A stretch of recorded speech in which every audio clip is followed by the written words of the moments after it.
శ్రీ వారాహీదేవి జ్యోతిషాలయం విద్య, ఉద్యోగం, వ్యాపారం, పెళ్లి, ఆరోగ్యం, నాగదోషం, సంతానం, రాజకీయం, వామాచార దోషం, భార్యాభర్తల మధ్య గొడవలు, అత్తాకోడళ్ల మధ్య గొడవలు, ప్రేమించి మోసపోవడం, స్త్రీ పురుషుల వశీకరణం, ధనం నిలకడ లేకపోవడం, మీ ఎటువంటి సమస్యలకైనా 24 గంటల్లో పరిష్కారం లభించబడును. నెంబర్ 1 వశీకరణ స్పెషలిస్ట్ పండిత్ పవన్ నంబూదిరి, కేరళ తాంత్రిక గురువు గారు.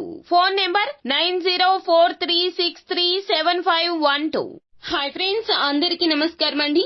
మరొక 72 గంటల్లో కుంభరాశి వారి జాతకులు వీరి చేతిలో అతి దారుణంగా మోసపోబోతూ ఉన్నారు. మీరు చాలా జాగ్రత్తగా ఉండాలి.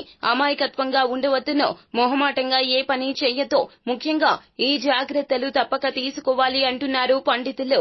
అయితే ఎవరి చేతిలో కీలుబొమ్మలాగా మారి మీరు మోసపోబోతూ ఉన్నారు, ఏం జరగబోతూ ఉన్నదో, మరొక 72 గంటల్లో ఏ విధమైనటువంటి జాగ్రత్తలు తప్పక మీరు పాటించాలో, ఏ దేవత ఆరాధన మీకు మేలు కలగ చేస్తుందో తదితర పూర్తి వివరాలు అన్ని కూడా మనం ఈ వీడియోలో సంపూర్ణంగా సవివరంగా తెలుసుకుందాము.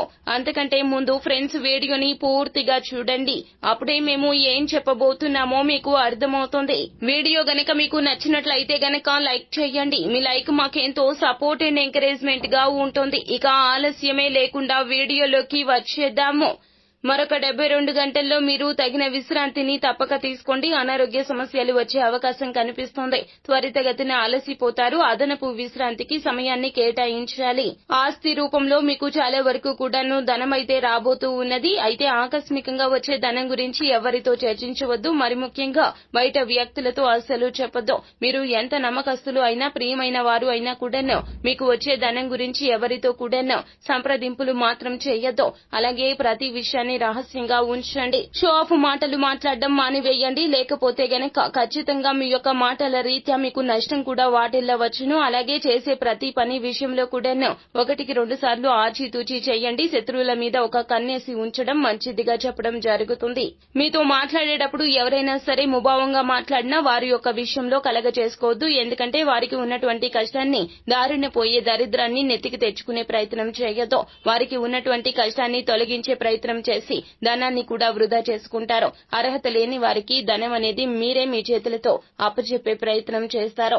మీకొచ్చిన ధనాన్ని వారికి అప్పచెప్పడం రీత్యా కుటుంబంలో కూడా చాలా వరకు సమస్యలు వస్తాయి. మీరు ఇచ్చే దానము ఎదుటి వారికి ఉపయోగపడడం పక్కన పెడితే గనక మీకు ఎన్నో రకాలుగా సమస్యలు చేకూరుస్తుంది. మీరు ఎవరికి ఏ విధమైన సాయం చెయ్యతో, ఎవరి విషయాల్లో కలగ చేసుకోవద్దు. ఎవరి కష్టాన్ని కూడాను మీ కష్టంగా అస్సలు భావించవద్దను. మీ చుట్టుపక్కల ఉన్నటువంటి ప్రతి ఒక్కరూ కూడాను మీకు కష్టాన్ని కలగ చేద్దామనే చేస్తూ ఉంటారు. అలాగే మీ యొక్క ధనాన్ని వారి అవసరానికి ఉపయోగించుకునేందుకు కుటిల ప్రయత్నాలు, కుయుక్తులు పన్నే అవకాశాలు కూడా కనిపిస్తున్నాయి. మీ ముందు చాలా వరకు మంచిగా నటిస్తారు. కానీ వారు కావలసినది తీసుకోగానే మీ వద్ద నుంచి వెళ్లిపోతారు. ఇక మీ ముఖాన్ని కూడా వారు చూసే ప్రయత్నం చేయరు. ధనాన్ని పోగొట్టుకున్న మీరు నమ్మక ద్రోహానికి ఇంకా ఎక్కువగా చలించిపోతారు. కావున రాగల 72 గంటల్లో ఎవరి విషయంలో ఏ మాట సాయం కానీ, ధన సహాయం కానీ చెయ్యొద్దు. ముఖ్యంగా షూరిటీ సంతకాలు చేయొద్దు. అలాగే ఏ విధమైనటువంటి లావాదేవీలు ధనపరంగా చేయవద్దనో, ఏవి కూడాను కొత్త వస్తువులు కొని ఇంటికి తెచ్చే ప్రయత్నం కూడా చేయొద్దు. ప్రతి విషయంలో కూడాను ధనానికి సంబంధించి మీకు